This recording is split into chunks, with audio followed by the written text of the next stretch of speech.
Just one day బిఫోర్గానే యానం వచ్చున్నారు. ఇప్పుడు ఫ్లవర్ షో రేపు సీఎం గారు ఓపెన్ చేసేటప్పుడు ఇంకా ఏమేమి ఉన్నాయి, ఇంకా ఏ విధంగా ఇంకా ఇంప్రూవ్ చేయాలన్న దాని మీద ఒకసారి చూసి వెళ్దామని వచ్చున్నారు. ఇక్కడ నుంచి డైరెక్ట్గా కడియం వెళ్తున్నారు. వారు చెప్పింది 23 సంవత్సరాలుగా ఈ ఫ్లవర్ షోని వెజిటబుల్స్ అండ్ ఫ్లవర్ షోని ఇక్కడ నడిపిస్తూ ఉన్నారు పుదుచ్చేరి ప్రభుత్వం. రేపు ప్రజల ముఖ్యమంత్రి రంగస్వామి గారి చేతుల మీదుగా ఫ్లవర్ షో, అలాగే రైతులకు ఇవ్వాల్సిన కిట్స్ అవ్వచ్చు, స్ప్రేస్ అవ్వచ్చు, ఇవన్నీ కూడా అగ్రికల్చర్ డిపార్ట్మెంట్ అండ్ అలాగే వారి సమస్యల్లో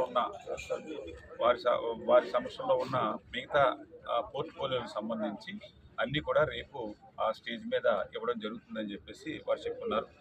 అలాగే వారు ఒకరోజు ముందుగానే వారి ఇక్కడికి వచ్చినందుకు యానం ప్రజల తరపున, నా తరపున వారికి ప్రత్యేకమైన ధన్యవాదాలు.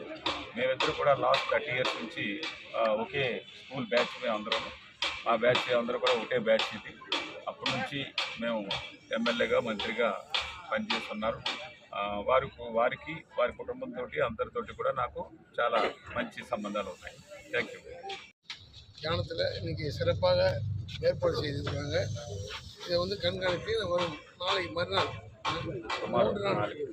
3 நாளைக்கு வந்து நம்ம மக்கள் முதல்வர் என்ஆர் ஐயா வந்து இதை பார்த்து இங்கே பொதுமக்களுக்கு சில அரசாங்கம் கொடுக்க வேண்டிய சலுகைகளை கொடுப்பார். அதே நேரத்தில் இப்போ டூரிசம் டெவலப்மெண்ட்டும் சேர்ந்து இணைந்து இந்த 23வது மலர் கண்காட்சி ஒரு வித்தியாசமான பொதுமக்களாக பாராட்ட வகையிலே நடத்துவதற்கு எல்லா துறையும் சேர்ந்து ஏற்பாடு செய்திருக்காங்க.